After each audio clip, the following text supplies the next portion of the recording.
दिन के अंदर आर्टिकल 370 की बहस सुप्रीम कोर्ट में शुरू हो जाएगी। जी हाँ, 2 अगस्त अब आ चुका है और बीजेपी सरकार का शायद सबसे बड़ा दाव जो उन्होंने 2019 को अगस्त के ही महीने में चला था, उस पर बहुत बड़ा एक फैसला लिया जाने वाला है। आपको पता है कि रोज सुनवाई होने वाली है, कोई और तारीख नहीं मिलेगी, हर रोज ही तारीख है और ये फैसला लिया जाएगा कि क्या 2019 के Jammu and Kashmir reorganisation act, जिसमें आर्टिकल 370 और 35 से हटे थे और जम्मू कश्मीर के 2 टुकड़े करके लद्दाख को बनाया गया था, उसको वैलिड माना जाएगा या 370 को वापस लाया जाएगा। ऑपोजिशन इस बार बहुत कॉन्फिडेंट है क्योंकि उनको पता है कि जो हमारे चीफ जस्टिस ऑफ इंडिया हैं जस्टिस चंद्रचूड़, वो काफ़ी हद तक इस फेवर में हैं। वो कह सकते हैं कि बीजेपी सरकार के कुछ एंटी रहे हैं और ऑपोजिशन इतनी खुश और इतनी कॉन्फिडेंट है क्योंकि उनको पता है कि 3 बड़े ऐसे कारण हैं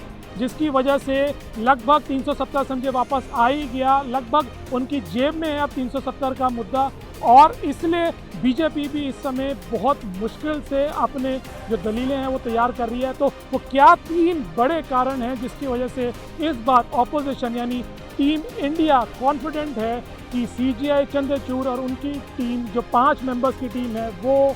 आर्टिकल 370 को वापस बहाल कर देंगे। आप हमें बताएं कमेंट सेक्शन में यस या नो लिख के कि आपको क्या लगता है कि 370 वापस इस बार बहाल हो जाएगा या नहीं।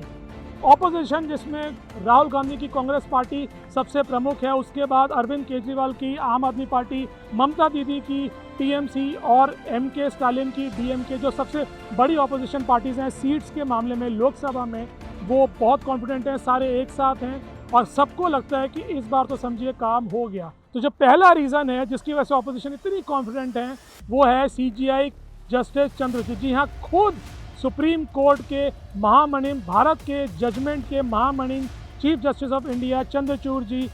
वो हैं सबसे बड़े कारण ऑपोजिशन के, क्योंकि हमने पास में भी देखा है कि ऑपोजिशन को वो थोड़ा सा, या ऑपोजिशन जो कहती है कहीं ना कहीं जस्टिस चंद्रचूड़ के भी व्यूज़ उनसे मिलते हैं, वो काफ़ी हद तक एंटी बीजेपी रहे हैं, डायरेक्टली नहीं पर हाँ जो दलीलें हैं उनसे निष्कर्ष निकाला जा सकता है कि कहीं ना कहीं उनके विचार या उनकी विचारधारा बीजेपी और एनडीए से नहीं मिलती। और तो और सीजीआई डीवाई चंद्रचूड़ ने डेली हियरिंग का फैसला किया, जो मैंने आपको शुरू में भी बताया था, हियरिंग डेली होगी और डिले नहीं होगा क्योंकि वो नहीं चाहते और खासकर ऑपोजिशन नहीं चाहती किसी तरह से ये मुद्दा अगले साल तक खींचे, क्योंकि अगले साल उनका टेन्योर यानी उनका जो कार्यकाल है वो समाप्त हो जाएगा, कोई और सीजीआई आ जाएगा और हो सकता है वो सीजीआई आर्टिकल 370 के खुद फेवर में ना हो। दूसरा रीज़न है जिसकी वजह से ऑपोजिशन कॉन्फिडेंट है वो ये है कि अगर कहीं से सरकार बहुत अच्छी दलीलें भी दे देती है लीगल टर्म्स में कि उन्होंने जो लीगली प्रोसेस की तरह इसको हटाया था 370 और 35A को, वो सही था, तो भी कुछ खास फर्क शायद ना पड़े, क्योंकि अगर ऑपोजिशन में कुछ 2-4 भी पॉइंट्स उठ के आ जाते हैं और जो 5 मेंबर कमेटी है उनको मेजॉरिटी में लगता है कि भाई ऑपोजिशन के पॉइंट्स ही सही हैं, उनको माना जाए, तब भी सरकार हारेगी और ऑपोजिशन जीतेगी, यानी 370 को बहाल कर दिया जाएगा या कम से कम प्रेशर बनाया जाएगा कि उसको वापस लेके आए। और तीसरा बड़ा कारण ये है कि जो पहला वार था वो पहले ऑपोजिशन ऑलरेडी जीत चुकी है। जी हाँ, केस की हियरिंग शुरू होने से पहले ही ऑपोजिशन पहला वार जीत चुकी है। वो पहला वार ये था जब एनडीए सरकार ने कुछ ही दिनों पहले कोर्ट में ये दलील ऑलरेडी पेश करी कि कश्मीर में माहौल बदल चुका है, नया कश्मीर है, कश्मीर में अब टूरिज़्म बढ़ चुका है, G20 भी हमने बड़ी सक्सेसफुली किया था, कई हज़ारों लाखों स्पोर्ट्समैन अब कई स्पोर्ट्स मीट में पार्टिसिपेट कर रहे हैं, हर जगह खुशहाली है, बिजनेस चल पड़े हैं और श्रीनगर के सिनेमा हॉल तो छोड़िए, LOC के पास के डिस्ट्रिक्ट्स में भी सिनेमा हॉल खुलने लग गए हैं।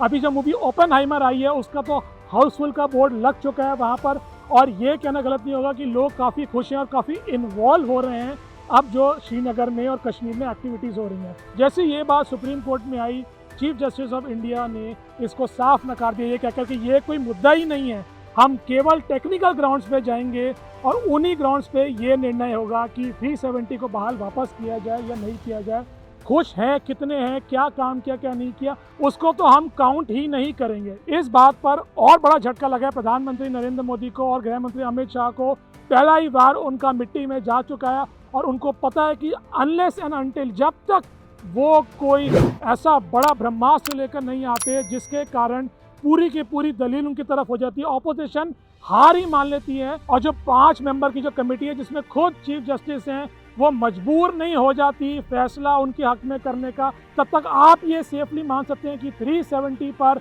ऑपोजिशन जीतने वाली है और वो वापस बहाल हो जाएगा। तो देखते हैं कि क्या इन तारीखों के बाद, इन जजमेंट के बाद, कुछ दिनों बाद जब 5 मेंबर के जो टीम है वो जजमेंट देती है, दलीलें सुनकर वो किसके फेवर में देती है और क्या ऑपोजिशन का कॉन्फिडेंस रंग लाता है, वो जीतती है और बीजेपी हार जाती है। देखते हैं।